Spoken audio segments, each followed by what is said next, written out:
Merci. Alors, Shavua Tov, on va parler des choses que vous devez répéter. Je vais vous dire de le dire et vous le répétez parce que dans la cachérisation des ustensiles, la semaine dernière on a parlé de la bétika, cette semaine on va parler de la cachérisation et si tu veux, la semaine prochaine on parlera du seder. D'accord? C'est pas tout le monde qui sait comment il faut faire le seder et c'est pas tout le monde. Déjà, vous allez avoir quelques notions de la cacheroute à Pessah. Alors, noten ta'am livgam. Répétez. Noten ta'am livgam. Des élèves magnifiques. Noten ta'am livgam, c'est que j'ai une marmite, chametz, ou une marmite d'un goy, pire, d'un goy, et elle a passé 24 heures. Et je me suis trempé je parle dans celle du goy, je me suis trempé, et j'ai cuit des pommes de terre. Les pommes de terre sont permises. Pourquoi? Parce que nous disons que ce qui est rentré dans l'intérieur de la paroi de la marmite, il a été altéré. Le goût a été altéré. Quand le goût a été altéré, la Torah, elle permet. Bon, je vais à l'extrême. Je prends une tranche de cochon et je verse dedans de la javel. Tu peux la manger. Oui, écoute, je sais que tu le feras pas, ma fille, mais dans la théorie, il faut apprendre. Qu'est-ce que c'est noten ta'am livgam? Shavua Tov. Qu'est-ce que c'est noten ta'am livgam? Répétez. Noten ta'am livgam. La Torah, elle a dit, tu donneras la dépouille de l'animal, c'est la nevela, un animal qu'on n'a pas fait la shechita, tu donneras la dépouille de l'animal au goy au chien et au goy qui habite avec toi. Le goy aussi, c'est pas un idiot. Il ne mangera qu'une chose qui est bonne. Il ne mangera pas une chose qui est altérée. De là-bas, on a appris noten ta'am livgam mutar. Alors, 2 halachot. Si tu t'es trompé, pendant Pessah, tu as pris une marmite chametz. Donc, elle a du chametz. Et tu as cuit pendant Pessah, sans faire par mégarde, le manger, il est permis. Pourquoi? Parce que l'intérieur de la marmite, il est devenu pagoum. Si tu as pris une marmite d'un goy, tu as prêté Marie-Claire ou Oliviette, et tu as prêté une marmite, tu étais en panne et toi, tu n'as pas. Pour le bébé, il faut cuire du riz et tout. La marmite, elle est propre. Tu n'as pas de marmite cachée autour. Tu peux prendre cette marmite qu'elle a dépassé 24 heures. Tu cuis ton riz pour le petit ou pour le grand. Ça s'appelle noten ta'am livgam. Après les Ashkénazes, ils interdisent à Pessah noten ta'am livgam. Les Ashkénazes, ils disent c'est assourd pour nous. Mais nous, les Séfarades, si tu t'es trompé, ça s'appelle noten ta'am livgam. Apprenez à le dire natlaf. En résumé, natlaf. Noten ta'am livgam. Si tu as pris une cuillère de chametz sans faire attention et tu as remué les fèves avec tu as remué les fèves avec le paleron pour midi. Oh, chametz! Non, madame, c'est pas chametz. La cuillère, elle a dépassé 24 heures depuis la veille de Pessah. Le manger est permis. C'est ce qu'on dit, noten ta'am livgam. Il faut nettoyer, bien sûr, tous les kilim de chametz, et il faut les mettre à part et fermer. D'accord? Il ne faut pas toucher cet endroit. Et si tu as du chametz, qui est une perte volontaire parce que les gens, ils se trompent, je répète, les gens, ils se trompent, ils vendent 2 kilos de pâtes, de bière, un demi-litre de whisky. C'est pas ça la halakha. La halakha, on vend que quand il y a une grosse perte pour toi. Si par exemple tu es amateur de whisky, comme quelqu'un dans ma famille, il est amateur de whisky, il a 60 bouteilles dans la cave. Depuis le grand-père qui était en Écosse au temps de Nebuchadnezzar jusqu'à aujourd'hui, là. Alors, il me dit, Arabe, qu'est-ce que je fais? Je dis, non, là, c'est une perte. 60 bouteilles, et tu peux les vendre. D'accord? Mais celui qui lui reste une demi-bouteille, ou des trucs, des pâtes et tout, que on donne là-bas pour la croix verte et la croix, voilà. Alors, faut pas les vendre, ça c'est bête. Il faut les donner ou les vider faut pas avoir du chametz à la maison. Nous, depuis qu'on est à la yeshiva, on vend pas de chametz. On vend pas. Peut-être on vend des sirops.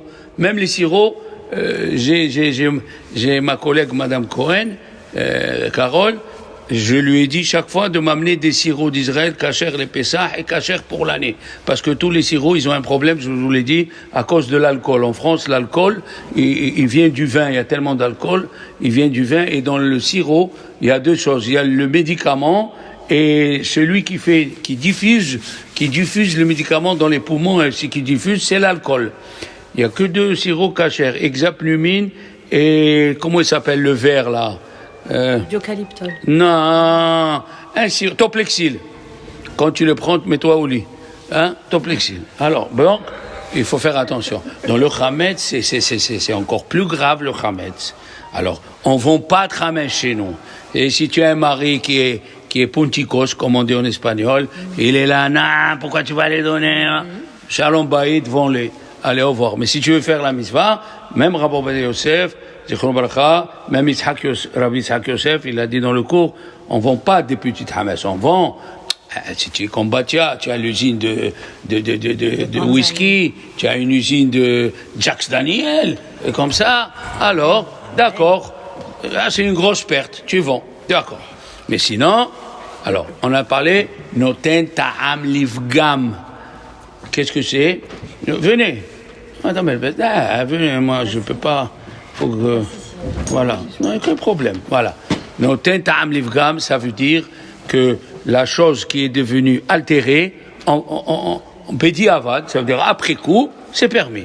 Donc, je répète, une marmite de chametz, que pendant Pessah, une marmite de chametz, pendant Pessah, tu as cuit dedans, et elle a 24 heures, le manger est permis. Ok? Ça, il faut le retenir. Donc, c'est la même chose pour les cuillères. C'est moins grave, les cuillères.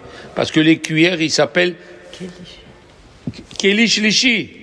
Les cuillères, ils s'appellent Keli Shlishi parce que tu as la marmite qui est Keli Rishon, tu mets dans le plat ou dans l'assiette qui est Keli Sheni, après, madame la cuillère ou madame la fourchette, elle vient. Donc, c'est Keli Shlishi. Ok. Ça s'appelle Noten Ta'am Livgam.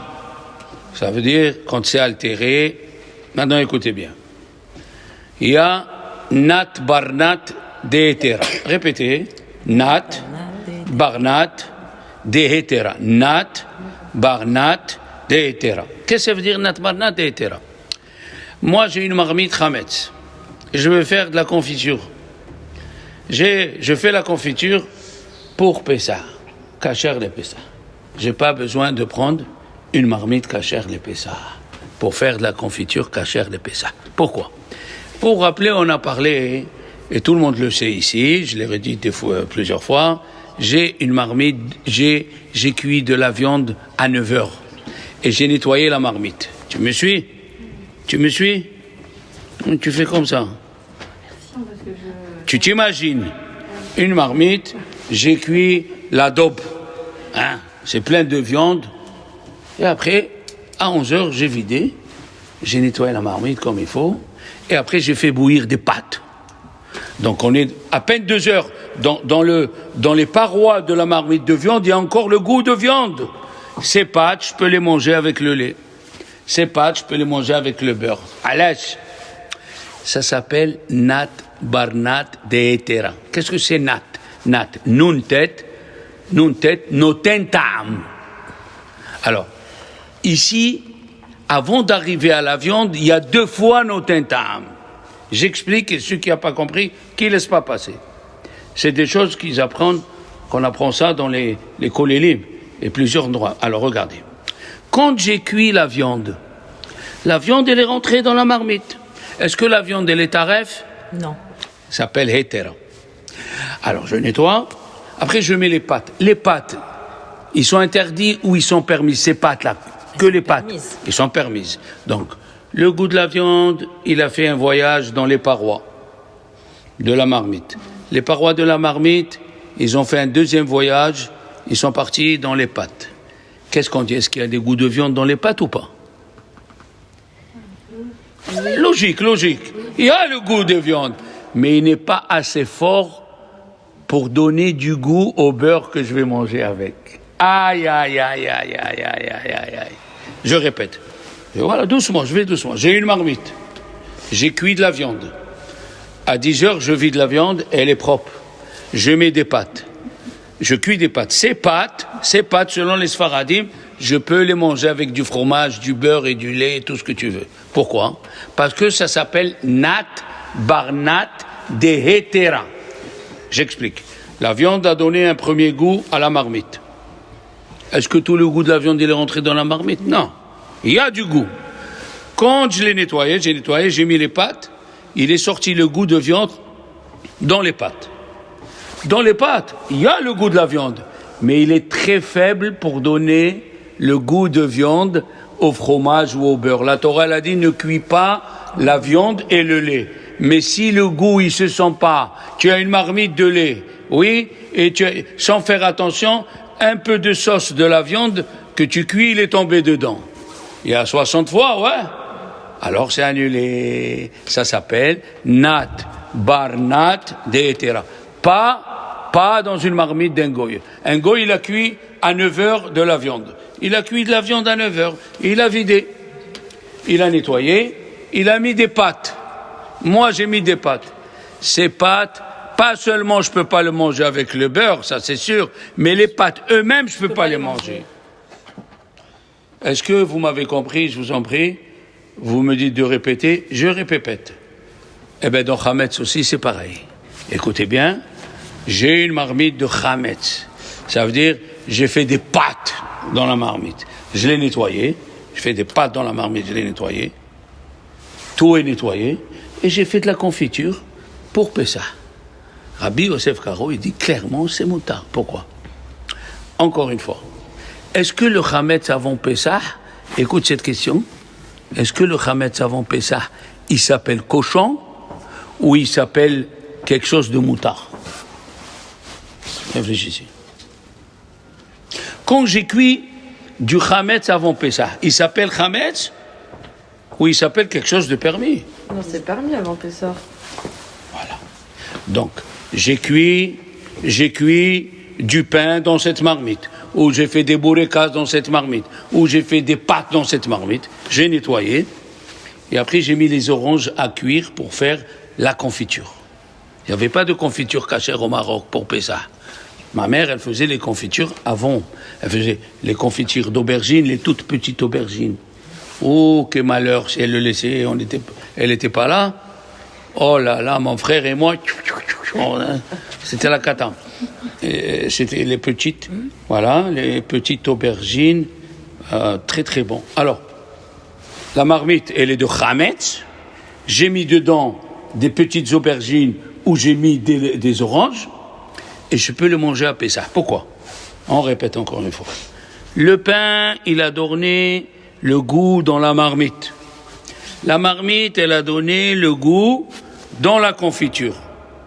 Est-ce que c'est du cochon que j'ai cuit ou c'est quelque chose de permis que j'ai cuit? Dit le Beth Yosef, ça s'appelle, encore une fois, nat barnat dehetera. Tu n'as jamais entendu ça? Eh, il faut passer un diplôme à Londres et après 10 ans d'études, ma fille. Nat barnat dehetera. C'est un lien avec la règle des 1/60e. Non. C'est pas tellement la règle d'un 60e, parce que ici, quand tu parles la règle de 60e, non, Madame Elbès, je t'explique, tu vas tout comprendre. Quand tu dis 60e, c'est qu'il est tombé un morceau de issour, de cochon. Ici, c'est pas de cochon, c'est rien. Ça s'appelle héter. Voilà la différence. Et c'est pour ça que j'ai dit, si c'est la marmite d'un goy, et tu as mis des pâtes, tu peux pas les manger, ni avec le beurre, ni les pâtes eux-mêmes. Parce que là-bas, c'est nat barnat de issoura, du issour. Tandis qu'ici, nous parlons nat barnat de hétera. Donc, ma mère, elle faisait la cuisine, les confitures d'orange, les confitures avec, je vous ai dit, les aubergines, et elle faisait une confiture, les raisins secs avec les noix. Pour Pessah. Comme ça, à la Mimouna, elle mettait ça. Et ma tante, elle faisait aussi le nougat pour la sortie de Pessah. Oui. Ils achetaient rien de la rue. Moi, j'ai un ami, je l'ai dit, je l'ai répété, il s'appelait Albert...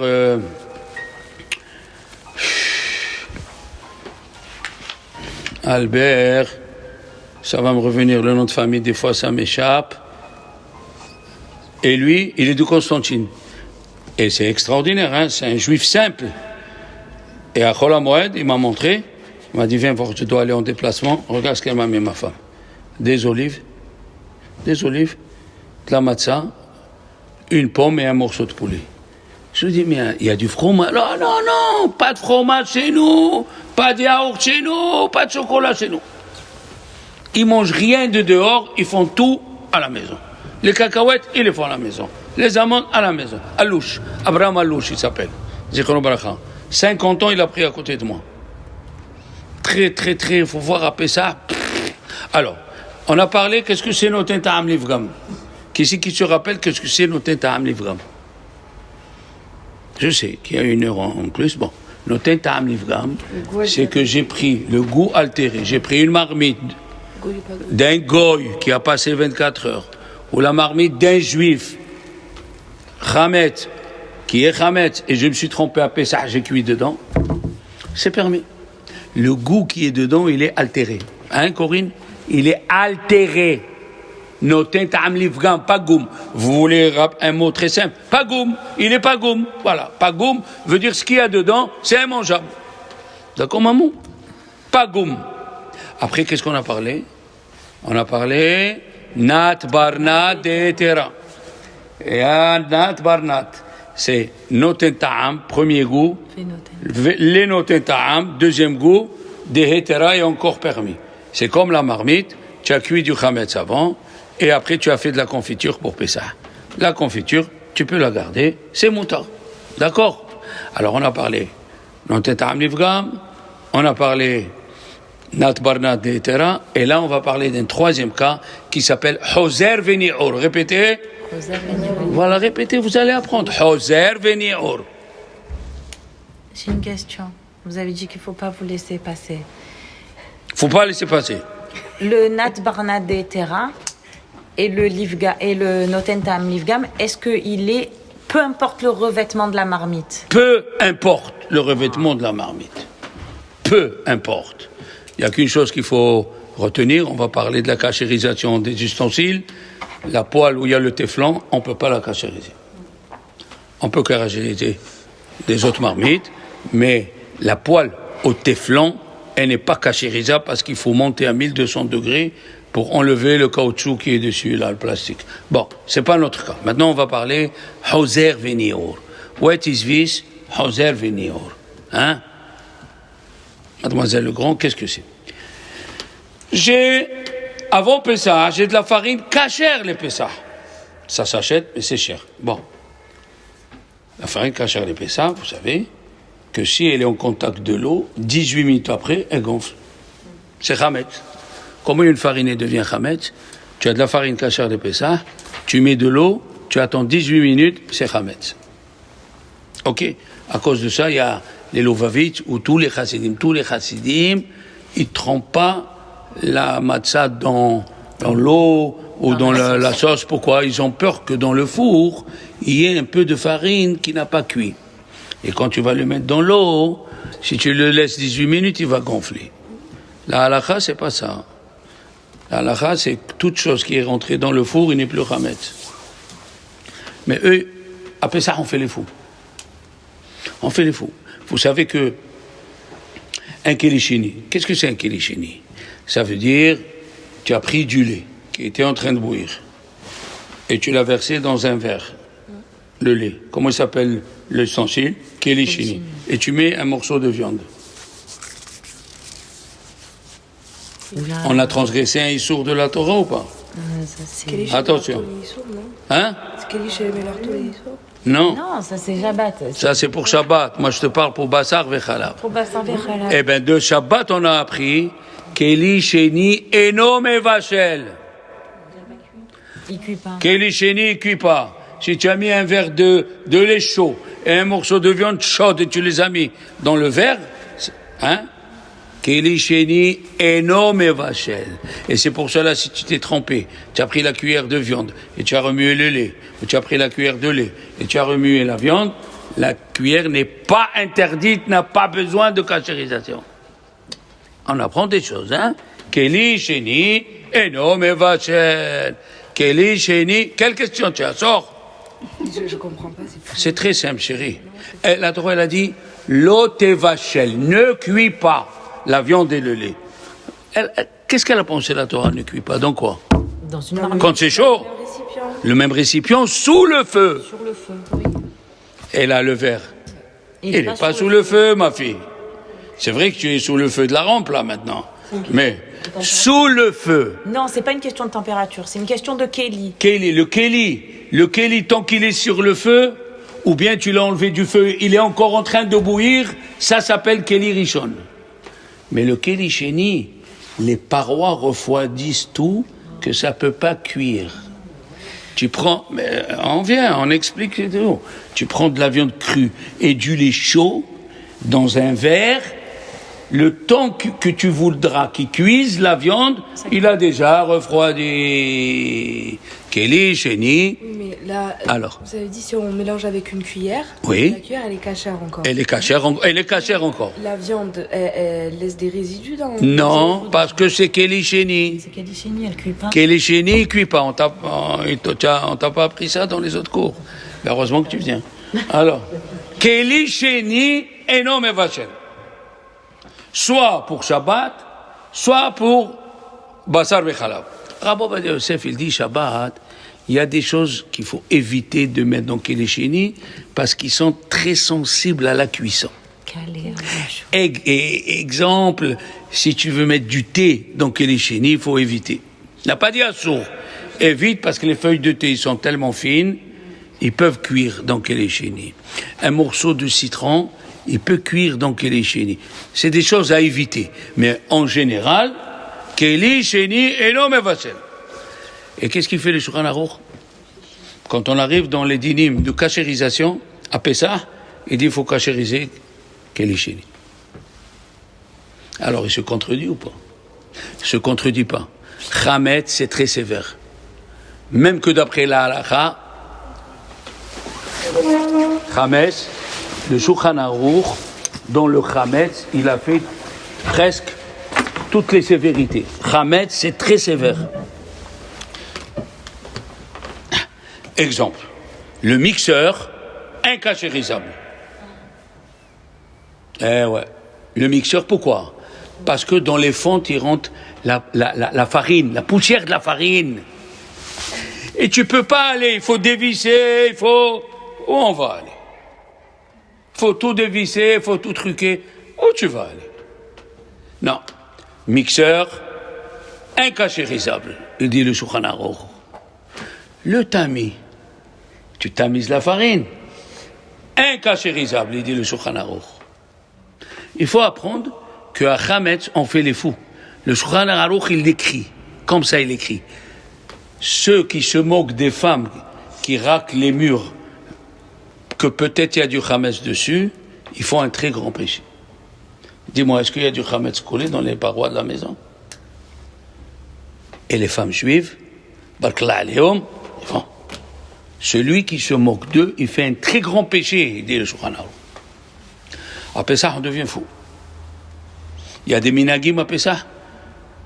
L'huile, il le fait lui-même. Le jus de raisin, il le fait lui-même. À Pessah, c'est comme ça. Chez les Admourim, ils mangent matzah shmura, et après ils mangent plus rien. Matzah shmura, on a parlé. Cette année, il faut monter de degrés. Il faut manger que matzah shmura. Et tu as deux sortes de matzah shmura. Il y a la shmura yad, celle qui est faite à la main, et shmura machine. Et qu'est-ce qu'il dit le Zohar? Je leur ai dit hier dans le cours. Bah tiens, le Zohar il dit, celui qui mange que matzah shmura pendant les 7 jours, l'ange qui a été créé vient le sauver à Rosh Hashanah. Tu t'imagines? Celui qui mange matzah shmura, ni papouchado, ni l'oranaise, ni la belge, ni rien du tout. Matzah shmura, toute la fête. Eh bien, il dit le Tikkuné à Zohar, à Rosh Hashanah, l'ange qui est né de cette mitzvah, il vient chez Dieu. Pourquoi? Parce que le Chametz, c'est le représentant du mauvais ange, du Yetzer Hara. Quand il vient cette mitzvah Rosh Hashanah, le Yetzer Hara ne peut pas parler. On l'a écrasé pendant 7 jours. Tu imagines quelle explication? Matzah shmura. Et shmura veut dire gardée. Si tu la manges, tu es gardé toute l'année. À Tzfat, il y avait une colonie de petits-enfants, ils sont sortis et ils ont donné à chacun de la matzah avec un œuf et du temps pour la sortie, un fruit. Et il est venu un papa, il a dit non, mes enfants, voilà, matzah shmora, et moi je leur donne. D'accord, pourquoi pas. Il a raté le virage. Parce que pour ceux qui connaissent Israël, de Tzfat à Tibériade, il n'y a que des... combien de virages, des trucs. Le camion est tombé. Il y a eu 50 blessés, sauf les 2 qui avaient la matzah shmora. Et les 2 qui avaient la matzah shmora, c'est eux qui ont averti les secours pour venir. Le Chida, il a dit, j'ai passé comme ça dans son livre, il a écrit Ma'gal Tov, un livre extraordinaire où il a fait le tour de l'Europe et il a écrit toutes les communautés juives où ils étaient, quel rabbin, il a dit, j'étais sur le quai La Pardieu à Lyon et je devais traverser le Rhône et du coup le fleuve est monté, il a sorti Matzah Shmora, il a embrassé, il a prié, il a jeté, le fleuve s'est abaissé. Matzah Shmora, elle te garde. Tu vas passer au tribunal, tu prends Matzah Shmora. Tu vas en voyage, tu prends Matzah Shmora. Tu la mets dans la valise. Toutes les valises se sont perdues, sauf la tienne, elle est debout, elle te regarde. C'est comme ça. Matzah Shmora. Moi, j'ai été cambriolé. J'avais de l'argent de Tzedaka et de l'argent de mon fils. Et comme ça, machinalement, moi, je mets Matzah Shmora. Ils ont volé des bijoux à ma femme. L'argent qui était là, devant. Il est venu l'inspecteur. Parce que j'ai appelé Sperling. Il m'a envoyé de suite l'inspecteur de la police judiciaire. Il me dit, monsieur le rabbin, non, on n'a rien contre vous, mais vous pouvez nous expliquer. Ils ont pris 4 bijoux d'ici, il y a ici des paquets d'argent, et ils ne touchent pas, c'est quoi cette histoire? Mon fils lui a dit, monsieur, c'est religion. Vous ne comprendrez pas ce que je vais vous dire. Il lui a dit, quand même, dites-moi. Il lui a dit, voilà, mon père, il garde la matzah, elle s'appelle Shmora. Et celui qui garde cette sorte de matzah, c'est pire que l'alarme, pire que les policiers. Il a dit, pourquoi vous ne les avez pas mis dans les bijoux? Les questions. Shmora, que Shmora. Ne mange pas ni pas pochado. Maintenant, tu peux acheter les gâteaux qui sont faits à la fécule de pommes de terre, de Rabbi Ovadia Yosef, Ramoshe Yosef. Tu peux acheter des gâteaux aux amandes. Tu peux acheter des gâteaux au coco. Tu peux faire toi-même les gâteaux. Voilà. Donc, on a parlé. Et la matzah shmora main ou machine, on a le droit? Tu as droit. Les deux. Les deux. Moi, je fais que yad. Ma femme, je la laisse machine. Il faut faire très attention. Moi, j'ai une balance mécanique. Il y a qui pèse avant. Moi, je pèse le soir. Comme ça, ils voient les enfants ce qu'il faut faire. Pourquoi? Parce que tu fais la bracha Asher Kideshanu. Avant de dire Asher Kideshanu, quand tu fais la bracha Amoti Lechem Minares, combien tu dois manger? 30. 27 grammes. Et les 27 grammes, tu dois les manger entre 4 minutes et 7 minutes et demie. Et si tu as dépassé 7 minutes et demie, tu as fait Beracha le Batala. Pas dans le Motzi. Je parle dans le soir de Pessah. Qu'est-ce qu'on dit le soir de Pessah? Baruch atah Hashem l'Elohim melech Hamotzi lechem minares. Après on dit Asher Kideshanu b'mitzvotav v'tzivano al achilat matzah. Si tu dis al achilat matzah et tu n'as pas mangé 27 grammes, tu as perdu la mitzvah. Tu as perdu la mitzvah. Ah, tu as perdu. Tu as perdu la mitzvah. 27 grammes. Vous savez qu'est-ce que c'est 27 grammes? Moi, j'ai la montre. Et j'ai la balance. Et je dis à tout le monde. Après, les Lévis sont sortis. J'ai dit à tout le monde. D'abord, je pèse 27 grammes pour toi, 27 grammes pour toi, 27 grammes pour toi. J'ai l'horloge et j'ai ma montre. Je leur dis, tout ce que je fais, vous faites. Je vais lever la matzah, levez la matzah. Je vais faire 2 bénédictions. Vous faites 2 bénédictions. Amotzi lechem minares et al achilat matzah. Après, je me mets dans le fauteuil comme ça, à gauche, j'ai la montre, et on ne parle pas jusqu'à qu'on a fini de manger le kazaït. Et moi, je fais comme Rav Nissim Ribibo, il m'avait appris d'essayer de manger dans 2 minutes et demie les 27 grammes. Alors je mangeais vite, il y a 20 ans, j'habitais une autre maison, j'ai déchiré toute la lèvre inférieure. Au moins, l'ange qui a été créé de cette mitzvah, après je l'ai soigné au phénix. Je mettais le phénix toute la journée. Oui, j'étais comme ça, mais j'avais moins mal. Attention, je répète, faut peser.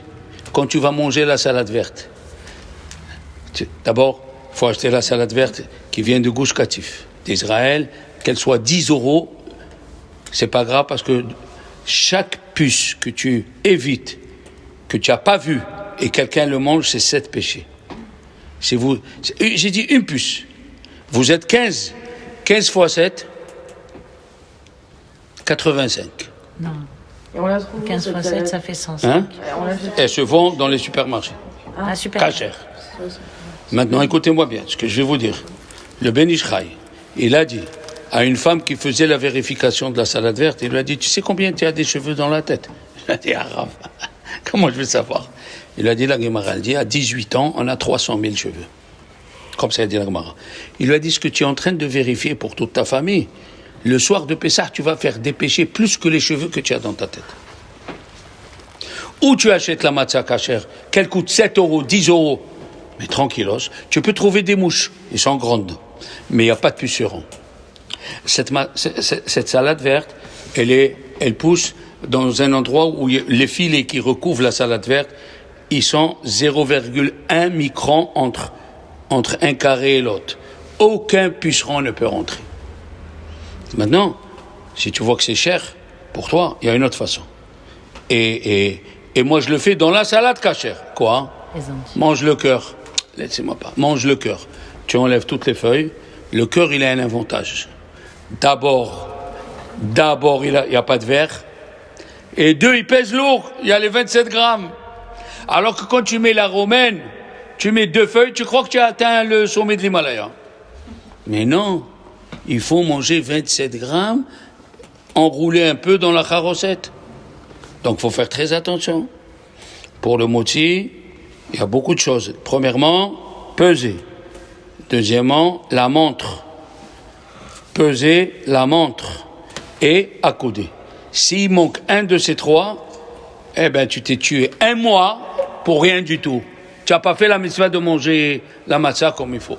Et ceux qui pèsent avant, c'est bon aussi ou pas? C'est bien de peser avant. Ah. Mais moi, je le fais exprès de Chacun peser pour que les enfants, ils se rappellent ce qui se passe dans le Seder.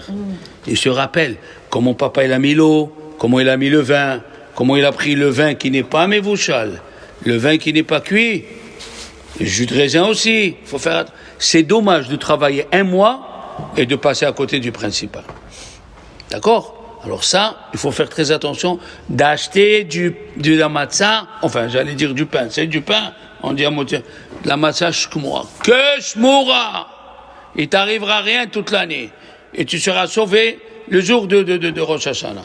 Et sachez que ce problème-là de shmoura, il n'est que chez nous ici. Pourquoi? Parce qu'en Israël, si tu habites certaines villes, c'est même pas une question de parler de shmoura. Et tu dis quoi? Tu ne manges pas shmoura, il te prend pour un extraterrestre. Faire attention. Tu peux faire, tu achètes, il y a la matzah pilée de matzah shmoura. Tu veux faire les sphériès de l'Algérie, tu veux faire des boulettes, faire entrer dans les boulettes. Il y a tout ce qu'il faut. Mais prends-toi à l'avance. Va chercher ta matzah shmoura. Va chercher ta matzah shmoura machine. Va chercher ta matzah qui est faite à la main. Tu seras protégé et tous tes problèmes, tu verras, ils disparaîtront. Bon, alors, on a parlé Noten Ta'am Nifgam, n'est-ce pas? On a parlé Nat Barnat, oui? Maintenant, on va parler Hoser Viniur. What is this Hoser Viniur? Hoser Viniur, c'est du Chametz qui a été annulé avant Pessah.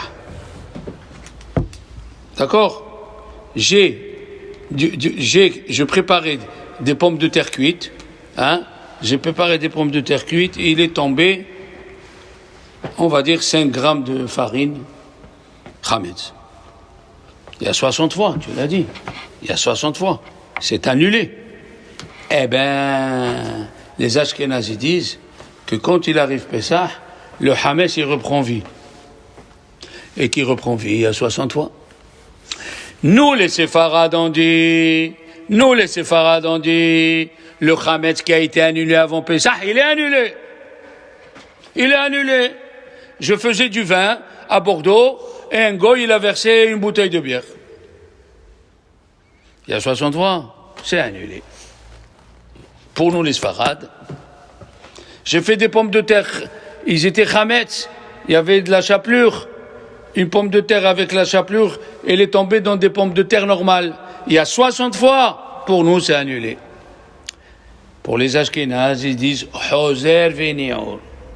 Il se réveille le Hametz, et quelle est la halakha? Que à Pessah, pendant les 8 jours de Pessah, 1 gramme de Hametz, dans 3 millions de litres, il n'est pas annulé. Hametz afilou b'mashiou. Le Hametz, il ne peut pas être annulé à Pessah. Hametz afilou b'mashiou. Le Hametz ne peut pas être annulé à Pessah, même s'il y a 10 millions. Oui. Mais avant Pessah, la Ziza, pour nous les Sfarades, c'est annulé. Pour les Ashkénazes, non. Eux, ils disent Choser Veniur. Nous, on ne dit pas Choser Veniur. Et dans quel cas on dit Choser Veniur? Dans le fromage. Il y a un médicament, il dit à Rambam, il s'appelle Triaqa. Triaqa, c'est le médicament qui existait en Égypte et dans la région. Il était fait à base de Hametz. Celui-là, on ne peut pas le laisser. Pourquoi? C'est comme le fromage. Je vais vous poser une question. Pourquoi le fromage il est interdit? Si je fais un fromage de 3 kilos, il y a 3 kilos. Qu'est-ce qui est interdit? Pourquoi c'est interdit le fromage? Tu as su une fois, Madame Elbès, pourquoi? Qu'est-ce qu'il y a eu? Qu'est-ce qu'il y a eu? Il a été annulé. Qu'est-ce qu'on a mis dedans? De la caillette. La caillette de l'animal. C'est-à-dire un peu d'acide citrique qu'il avait dans le ventre, on le met dans le lait et il durcit. Ben, il y a 3 millions de litres, qu'est-ce que tu veux? Les Chachamim, ils ont dit, écoutez bien. Une autre leçon. Davar ha-ma'amid. Quelque chose qui fait tenir et tu le vois de tes yeux. Davar ha-ma'amid. La caillette, c'est elle qui a durci le lait. Même si la boule, vous savez, il y a des grosses boules de fromage, elle fait 90 kilos. Qui c'est qui l'a rendu dur? C'est la caillette. Même s'il y a 200 kilos, il n'est pas annulé. Pourquoi? Ça s'appelle Davar Ma'amid. Quelque chose qui maintient, le Hametz qui maintient les autres choses, même qu'il a été annulé, on ne peut pas. Eh bien, la Triaka, le Shulchan Aruch, il dit, d'ailleurs, les Ashkénazes, ils ont mal expliqué le Shulchan Aruch. C'est pas moi qui le dis, c'est Rabbi Obadia Yosef Zichron Bracha. La Triaka, pourquoi c'est assourd? Parce que ça s'appelle Davar Ma'amid. Le fromage, pourquoi il est assourd, même qu'il y a 60 fois? Parce que la caillette interdit, tu la vois partout. Le fromage, il n'y a pas un endroit qui est mou. Le camembert, il est dur partout. Qui c'est qui l'a rendu dur? C'est la caillette. Ça, c'est pas Batel. Mais quelque chose qui a été Batel avant Pessah, on peut le manger à Pessah. Écoutez bien, j'ai de la farine Hametz. C'est ce qui est extraordinaire. Je posais une question. Est-ce que vous avez entendu dans votre vie que la farine, elle s'appelle liquide? Jamais. Sauf à Pessah. Le Rabbi Yosef Karo, il dit, la farine kasher, elle s'appelle liquide. Et la farine Hametz, elle s'appelle liquide. Et s'il est tombé un petit peu de farine Hametz dans la farine kasher, ça s'appelle Batel. C'est annulé, même pour les Ashkénazes. Ça s'appelle Lahbelah. Donc, on répète. On a appris Noten Ta'am Livgam. Oui, Noten Ta'am Livgam. On a appris Nat Barna de Tera. On a appris Choser Veniur. Et on a appris Davar Ma'amid. Si vous retenez ça, les gens y croient que vous êtes le rabbin de la communauté. C'est très important. Parce que tout le monde mélange tout. Ah, du Hametz, comment ça s'est passé? Demande. Non, Hametz. Tu sais, mais c'est pas une mitzvah de jeter quelque chose qui est permis. Hein. C'est pas une mitzvah. Exemple. Est-ce que vous savez que la farine... Est-ce que vous savez que... Est-ce que... Comment je vais vous tourner la question? La farine, avant de la moudre, qu'est-ce qu'on fait? Vous voyez combien de choses on apprend? On appelle ça l'étita. Répétez. Et pas l'édition. L'étita. Where is l'étita? L'étita, voilà la différence entre matzah shmura et matzah normal. Les matzot de Paris, les matzot de Strasbourg, où il n'y a pas écrit shmura, c'est quoi? On achète du blé. On achète du blé, quand on achète le blé des enfants, à Shavuot. C'est là où il y a le blé qui a poussé. Bon, la France, le bon Dieu, il a donné l'intelligence aux Américains, à tout le monde, où la terre, elle donne 2 fois le blé. On prend ce blé et on le met dans des silos. Ok. Ce blé-là, on met les climatiseurs parce qu'ils fabriquent du gaz. Regardez, en France, il y a 2 ans, un silo, il a explosé, comme une bombe atomique. Alors, on met le vin. Quand il arrive décembre, toutes les grandes fabriques de matzah, ils vont acheter le blé. Ils commencent un peu à le trier, comme ça, et après, ils font pchit, pchit avec de l'eau. Parce que le blé, quand il est très dur, il est comme une bière, il peut casser toutes les machines qu'il y a dans l'usine. On met un peu d'eau pour le gonfler. Ça s'appelle l'étita. Répétez. L'étita. Voilà. Maintenant, est-ce que le blé, il est resté 18 minutes dans l'eau? Voilà le problème. Alors, les Géonim, ils ont dit, on ne sait pas, l'étita assour. On ne prend pas de cette farine. C'est pour ça que la farine, elle est chametz. Aujourd'hui, aucune usine n'asperge le blé et le laisse comme ça 18 minutes. Il est aspergé au moment où on va l'écraser. Donc, il en sort. Écoutez bien. Si quelqu'un n'a pas vendu la farine qui était chez lui, il avait 20 kilos, il n'a pas vendu, après Pessah, elle est permise. Oh là là. Oh là là. Oui. Parce que, comment on écrase la farine? Comment on la fabrique? À partir des graines. Les graines, ils sont très, très, très, très durs. On les ramollit, 30 secondes avant. 30 secondes, c'est pas 18 minutes. Donc, si quelqu'un, je dis bien, si quelqu'un, il n'a pas vendu la farine, il faut la vendre. Elle est permise. La différence avec la matzah shmura Madame Elbez, c'est que en Israël, en été, il vient le Dayan, il s'assoit, et il y a une vingtaine d'Avrechim, il coupe à la main le blé. Il le coupe à la main, pas de machine. Avodat yad, à la main, à la main, à la main. Le soir, on fait rentrer le blé dans la grange.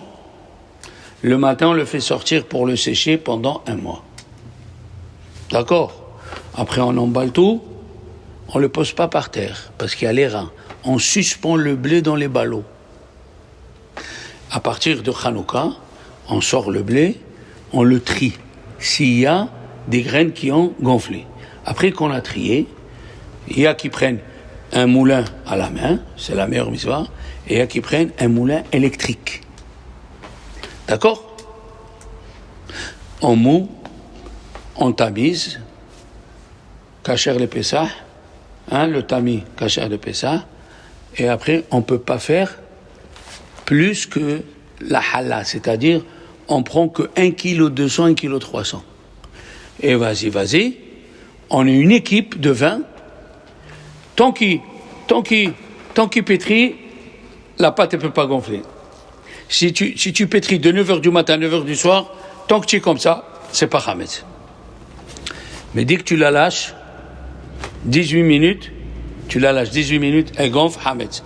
Alors, il y a des équipes en main, et après, chacun il prend un petit morceau, et avec le rouleau, et vas-y, jusqu'à qu'il la rend fine, et il dit le mot, matzah batanour. Vite, la matzah, elle doit aller dans le four. Il y a un bâton, il y a la pâte, elle est comme ça, il va rentrer, et là, matzah batanour. Après 18 minutes, on prend le papier de verre, on enlève tout ce qu'il y a dans le bâton, on prend les dreidel. Vous savez ce que c'est les dreidel? C'est avec quoi on fait les trous? Comment on dit en français? La roulette. Bon, on la passe au chalumeau. On enlève le papier sur les tables. On lave les mains à ceux qui ont travaillé au séchoir. Et il y a un qui est debout, juste il voit s'il n'y a pas des pattes dans les angles. C'est un travail monstrueux pour manger la matzah shmura. Ah, c'est cher, 24 €. C'est cher. Et quand tu t'achètes une paire à 400 €, tu n'as pas honte. Quand tu t'achètes un costume à 1000 €, et pour la mitzvah de matzah shmura qui va te protéger, tu commences à faire des calculs. Ah, c'est cher, c'est pas cher. Dépense pour Pessah. Akadosh Baruch Hu, il te rendra le double, le triple. Et comme je vous ai dit, il n'est pas question de faire entrer à la maison les gâteaux, les cakes, les cakes, tout ça, c'est pas pour nous du tout. C'est pas pour nous du tout, on ne doit pas faire entrer ça. Il vaut mieux que tu fasses toi-même les gâteaux à la fécule de pommes de terre, il y a la levure artificielle, il y a le sucre kasher des Pessah, il y a l'huile, tout ça c'est des épreuves pour voir si on tient à la mitzvah de Pessah. La mitzvah de Pessah. Alors, maintenant on va commencer le cours. Oui, on fait ce qu'on peut, hein. On fait ce qu'on peut. On n'est pas des chambres. Sur quoi là? Sur la cachérisation. Ah, ok, est-ce que Voilà. une question sur ça alors? Voilà. Je vous ai dit les règles principales qu'il y a dans les ustensiles. D'accord? Alors, les ustensiles qu'on a étudiés, les ustensiles qu'on a utilisés pendant l'année, avec du chametz, alors, ils sont interdits de les utiliser à partir de l'heure où c'est péché de manger le chametz. D'accord? Vous allez avoir la veille de Pessah, l'heure où on brûle le chametz, et parce que nous, c'est les heures relatives, d'accord? C'est pas les heures qu'il y a. Ça veut dire si le jour il commence à 4h30 et il finit à 10h, on prend les 19h, on les partage en 12. Et l'heure, elle devient 90 minutes. Voilà, ça s'appelle les heures relatives. D'accord? Alors, à partir de l'interdiction de manger le chametz, c'est interdit de le manger sans le cachériser. Maintenant, vous allez apprendre la sixième règle dans le chametz, Kebolo karpolto. Et oui, c'est pas du portugais, Madame Melbez. Kebolo karpolto. Il faut l'écrire. Comme il a avalé, comme il va le sortir. Je prends un exemple. Tu cuis du chametz dans la marmite où tu fais la dafina. Tu mets du blé, hein? Eh ben, avec quoi tu as cuit? Avec du liquide. La cachérisation de la marmite sera avec du liquide. C'est-à-dire, il faut prendre une marmite plus grande, chauffer l'eau, et tu mets dedans. Ça s'appelle Kebolo karpolto. Comme il avale, comme il ressort. Kebolo karpolto. Alors, la même chose, si tu as une grille, tu l'utilises sans liquide. La cachérisation sera liboun. Apprenez, liboun. Il faut le rendre rouge. Liboun. Maintenant, moi je fais attention, comme il a dit Rav Ovadia Yosef, moi je mets rien sur la grille à part la viande. Maintenant, si tu mets de la viande, des kebabs, ils appellent ça des kebabs où dedans il y a de la mie, c'est sûr que c'est devenu chametz. Mais si tu mets des brochettes avec des légumes au milieu, c'est pas devenu chametz. Une grille que tu as jamais mis du chametz, tu as mis que de la viande, des côtelettes, des keftas, celle-là, tu la laves et tu la brûles. Tu la laisses 24 heures, tu la laves à la javel et tu brûles un petit peu et c'est kasher. Ça, c'est la grille du barbecue. La grille du barbecue. Pas du four. Non, le four, il faut changer les plaques. Ah, voilà. On peut pas cachériser les plaques. Il faut le liboun. Il faut rougir l'objet jusqu'à qu'il devienne rouge. Dans le four, c'est impossible, tu tues les plaquettes. Moi, quand tu achètes un four chez les Juifs, on achète deux jeux de plaquettes. Un pour la semaine, un pour Pessah. Le four, comme tu dis, tu le nettoies, tu le laisses 24 heures et tu le mets à la température la plus haute, hein? Ou tu fais pyrolyse, ça monte à 420 degrés, hein? Tu es tranquille. Mais sachez qu'il y a autre chose dans la Torah. Moi, j'ai reçu de mon Rav, une fois, il m'a dit, tu vas acheter le costume cette année? Je dis oui, pour Pessah. On achète un costume, c'est obligé, c'est la fête. Je dis, cette année, tu vas pas acheter le costume. Pourquoi, Rav? Tu vas acheter un four que tu vas sortir que pour Pessah.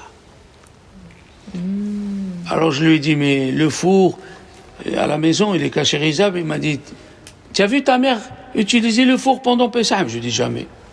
Alors tu vas être moins que ta mère, ça veut dire. Tu étudies la Torah, tu es moins que ta mère. Je lui ai dit, sur ma mère, j'achète le four. J'ai acheté le four. Et à tous mes élèves, je leur ai fait acheter un four pour Pessah. Pas besoin de se tuer, le plastique, il monte pas le degré, les plaquettes. J'ai un four, grand comme il faut, ma femme elle fait tout dedans, les rôtis, les poulets, les... Tranquille, il faut savoir sortir des problèmes, pour pouvoir rentrer dans les problèmes. Le four, existe la cachérisation, bien sûr ça existe, mais le meilleur, tu veux faire plaisir, pour que tes enfants ils voient...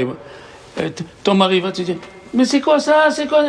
On n'a pas le droit d'augmenter, je comprends pas. Un four à 60 €, j'ai pas le droit de l'acheter. Je dois passer par toi, te faire un feuillet à 3 exemplaires. La cuisine, c'est pour la femme. Tous mes enfants, ils ont un four caché à Pessah. Tous mes élèves, ils ont un four caché à Pessah. Comme ça, tu es tranquille. Comment on cacherait ça? Comment on cacherait ça? Je dis, on va le dire. Mais qu'est-ce qu'elle dit la Gemara? Celui que Dieu, il lui a donné des moyens, il faut qu'il ait tout neuf.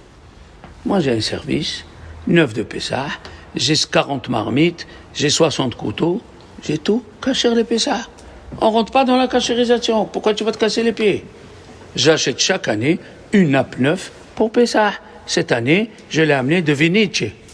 De Venise. J'étais à Venise. Ma femme me dit, la nappe de Pessah. On était en décembre. La nappe, prends la nappe, je dis.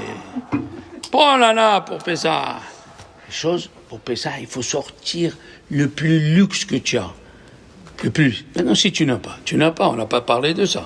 Si tu n'as pas, on va parler de la cachérisation, bien sûr. Mais si tu as, pourquoi tu ne fais pas plaisir à Dieu? Qui c'est qui a appris au monde la liberté? C'est nous. Goy mikerev goy. Un goy, on était dans le bœuf égyptien, dans la vache égyptienne comme un embryon. Et Dieu, il nous a sortis. Oui. D'accord? Alors, si l'utilisation est avec un liquide, la cachérisation est avec un liquide. Si l'utilisation est sans liquide, comme le gris, ouais. Maintenant, la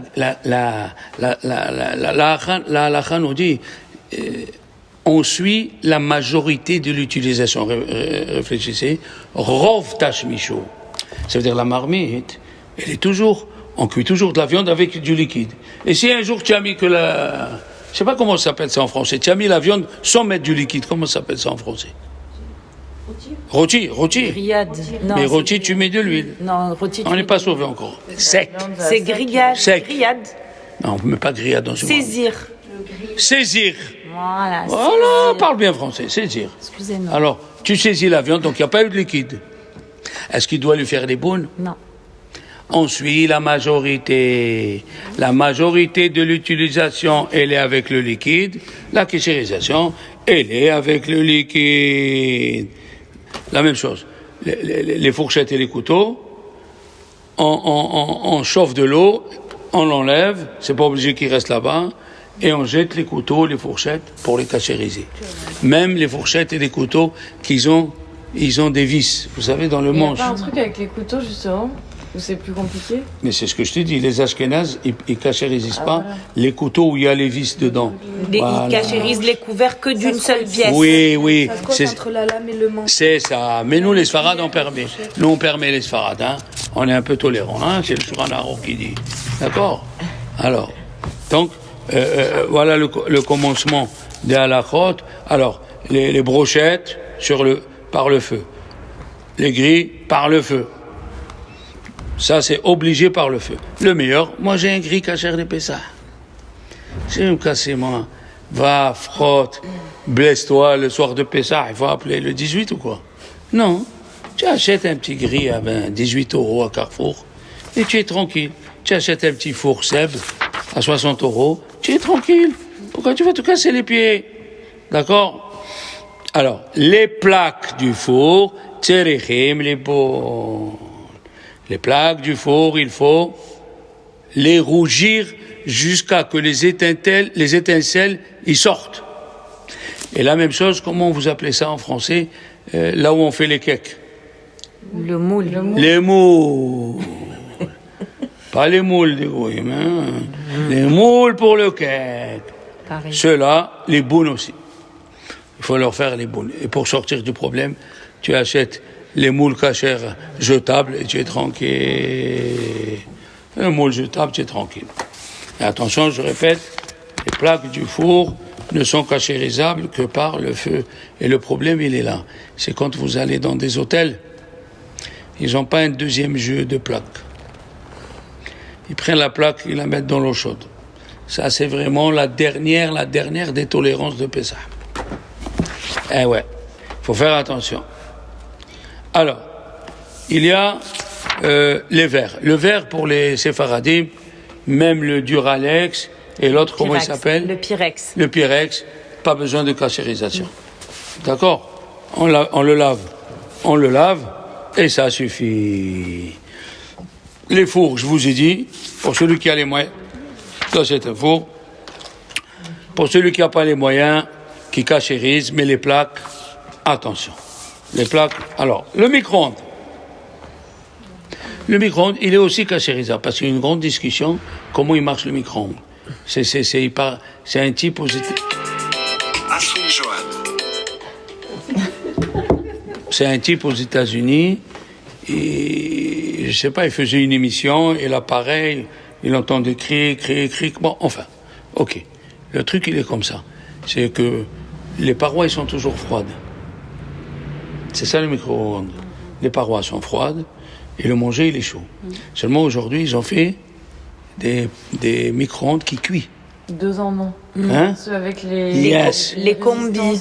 Voilà, Les enfin, combis, il cuit, four micro-ondes, ça cuit, ouais. c'est four micro-ondes. Ça, c'est un problème. Parce que là, les parois, ils sont... Chaude. Et tu le laves et tu évites d'utiliser. On peut pas, ouais. Voilà. Si tu as celui chauffant, comme moi, et dans le micro-ondes, je répète une chose, faites attention. Ne chauffez pas le lait et la viande, ça sort des catastrophes. Des catastrophes. Des fois, il y a du lait qui tombe et tu mets de la viande, ça fait viande et lait. Évitez. Ou viande ou lait. Moi, j'ai fait viande. C'est tout. Ou viande ou lait. Alors, on lave, on laisse 24 heures. On lave avec un tout petit peu. Je dis un tout petit peu. Allez, je le dis pas parce que ça risque de... Une goutte de javel. Faut pas mettre de la javel dans le micro-ondes. Il explose. Pas de javel. Ouais. Produit pchit, voilà, comme ça. Après, tu prends un ustensile en verre. Tu le fais chauffer, que ça bout. De façon que la fumée, elle va autour et elle chauffe. Et alors là, attends, quoi? Alors là, tu pourras l'utiliser à Chol HaMoed seulement couvert. Pas découvert. Parce qu'on ne sait pas comment cachériser un micro-ondes. Jusqu'à aujourd'hui, on ne sait pas. Alors, mes amis, voilà. C'est un début des halachot. Et j'espère que vous allez répéter tout ça et que ça va rentrer dans la tête. Hein? Amen.